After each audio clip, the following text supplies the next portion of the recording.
look at me.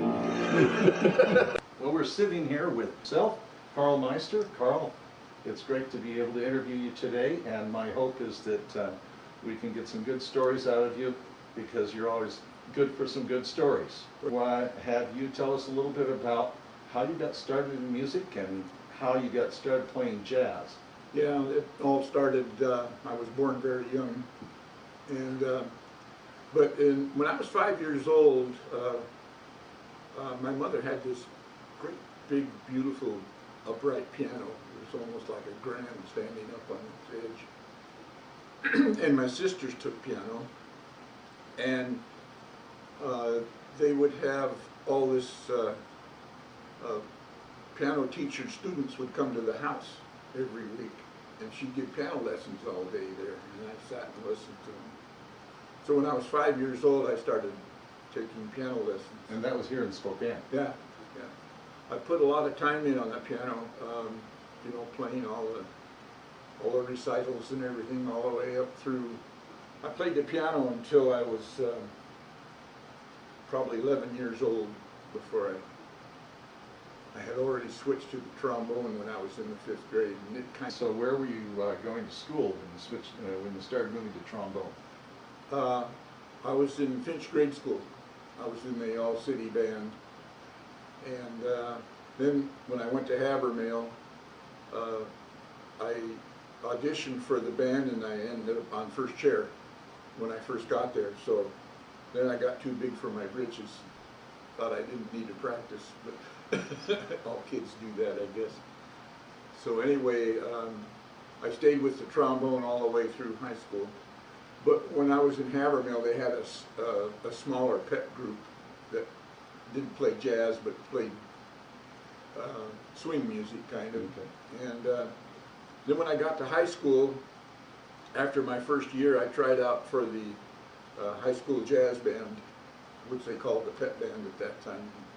They played basketball games and stuff, and that was my first entrance into music, with the old Johnny Warrington arrangements and all that stuff. I think people would be interested in knowing who the leader of that band was.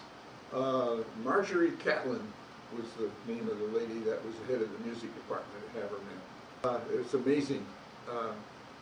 And in high school, my senior year, I was the first chair trombone, and I was in the pep band.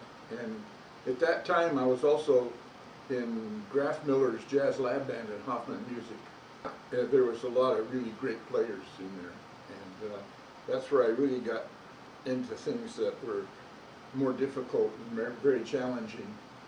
And during high school, you were at North Central? North Central, yeah. And that was in Lowell the days? C. Bradford days, yeah. So I was in the marching band, I was in the orchestra, I was in the jazz band, I was in quartets, I was a soloist with the concert band. I got to do the whole thing myself. That's very cool. And yeah, it was a lot of fun. And I went to Eastern. I was only at Eastern for 2 years, and I did something that caused me to lose my deferment. And all this time, I was still in the Graf Miller band. And when Dick Cross came out of the service, or wherever he was a singer and drummer, and they called it the Dick Cross Orchestra. And we played in different venues around town at that time. So you played with a lot of people in Spokane? Tons of them, yeah.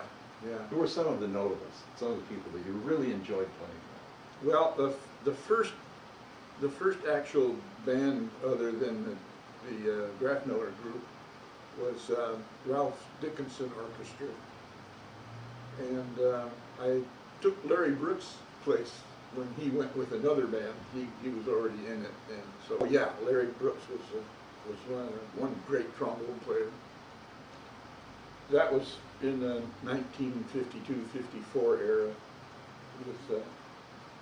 with Graf Miller's again. And then I went to Eastern, and I played in their jazz band. So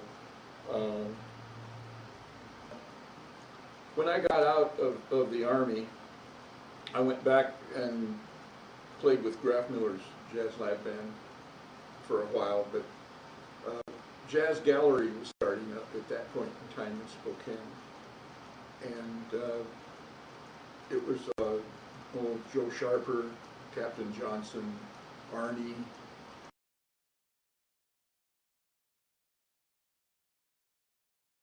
I was a trombone player.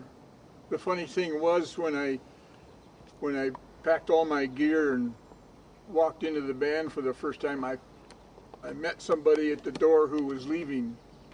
He was the bass player. And they said, "Do you play bass?" And I said, "Oh, sort of." And he says, "Okay, you're it." So that's when I started playing bass.